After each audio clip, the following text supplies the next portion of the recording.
এটা সুন্দর পরিবেশে, এরকম একটা পরিবেশে তো এই ধরনের অনুষ্ঠানে আসাটাও আনন্দের, এবং পরিবেশটা যেহেতু ভালো লাগে মনটা আরও ভরে যায় আনন্দের। আসলে পাঠক হিসাবে তো আমি পুরনো পাঠক, মানে সেই ছোটোবেলা থেকে বই পড়ি, যে কোনো নতুন বই পেলে ভালো লাগে।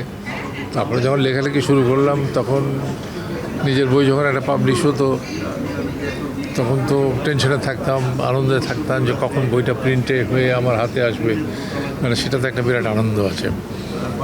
আর এই সজীবের এই বইটা মানে ও আমার খুব বেশি দিনের পরিচয় নয়, কিন্তু ওর গানের সাথে পরিচয় আমার অনেক দিনের, এবং এই ওরা তো আমি পাগল ছেলেই বলবো, কারণ এরকম উন্মাদ সঙ্গীত নিয়ে খুব কমই আছে আমার মনে হয়।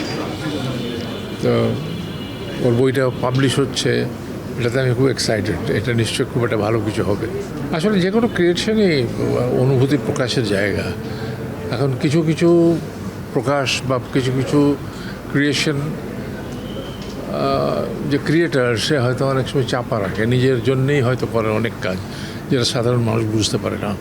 কিন্তু গানের ব্যাপারটা কিন্তু একটু অন্যরকম। গানটা মানে সহজেই প্রকাশিত হয়, তার অনুভবটা, তার ভেতরের যে যন্ত্রণা বা ভালোবাসা, যে আনন্দ, এগুলো কিন্তু মানুষ সহজেই বুঝতে পারে। গানের কথা না থাকলেও বুঝতে পারে, সুরের জন্য বুঝতে পারে মানুষ অনেক সময়। যেমন রবীন্দ্রনাথ আমাদের, যেমন নজরুল আমাদের, আমরা ছোটোবেলা থেকে বুঝিয়ে না বুঝি তাদের গান আমাদের সুর আমাদের টেনে নিয়ে এসছে। এখনও সেই রবীন্দ্র পাগল আমরা, সেই নজরুল পাগল আমরা গানের পাগল। এবং ওর গান ভালোবাসি বলে ওর সাথে বললাম যে তোমার গান ভালো লাগে, বাস ও পাগল হয়ে গেলো আমার কাছে, বলে আপনাকে আসতে হবে এই প্রোগ্রামে।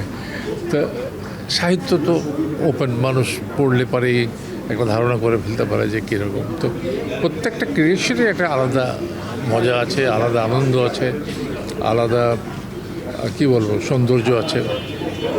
প্রত্যেক কোনোটা কারোর চেয়ে খুব কম না আর কি। আমি ছোটোবেলা থেকেই তো অভিনয় করি, অভিনেতা মানুষ। আমি 10 বছর বয়স থেকে অভিনয় করি। অভিনয়টা আমার একেবারে মানে বীজের মধ্যে, রক্ত মজ্জার ভিতরে রয়ে গেছে। আর ছোটোবেলা থেকে বইও পড়ি আমি প্রচণ্ড। তো সুতরাং ওই লেখালেখিটা তো এসছে অনেক পরে। তো এখন আমি বলবো আমার মূল সত্তাটাই হলো আমি একজন অভিনেতা আর কি। না, কিন্তু এই প্রযুক্তিটা তো আপনি অস্বীকার করতে পারবেন না। প্রযুক্তিটা আমরা, পৃথিবী যত এগিয়ে যাচ্ছে, টেকনোলজি এগিয়ে যাচ্ছে, তো মানুষ তার পিছিয়ে যেতে পারবে না। মানুষকে তো তার সাথে তাল মিলিয়ে চলতে হবে।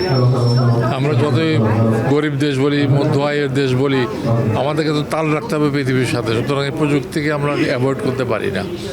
এখন সেই প্রযুক্তির যথাযথ ব্যবহার যেটা, সেটা নির্ভর করে মানুষের ব্যক্তি মানুষের উপর, প্রথমত তার পরিবারের উপরে, তার শিক্ষকের উপরে, সমাজের প্রতি যদি ভালোবাসা থাকে, সমাজের প্রতি যদি মানুষের এতটুকু একটা সহানুভূতি থাকে, তাহলে সে এটা রুচিশীলভাবে ব্যবহার করবে। আর কিছু মানুষ তো থাকবেই যারা সবসময় এই প্রযুক্তিকে একটা অন্যরকমভাবে ব্যবহার করে এটার প্রতি মানুষের একটা এক ধরনের মানে বিতৃষ্ণা সৃষ্টি করে আর কি, চেষ্টা করে। না, নতুন করে কিছু বলার নেই। ইন্টারভিউ দিতে দিতে আমিও হয়রান হয়ে গেছি। আমি সবাইকে বলবো এটাই যে প্রযুক্তি অবশ্যই আপনি অ্যাকসেপ্ট করবেন, গ্রহণ করবেন, কিন্তু প্রযুক্তি যাতে যথাযথ ব্যবহার হয় সেই দিকে একটু নজর দেবেন।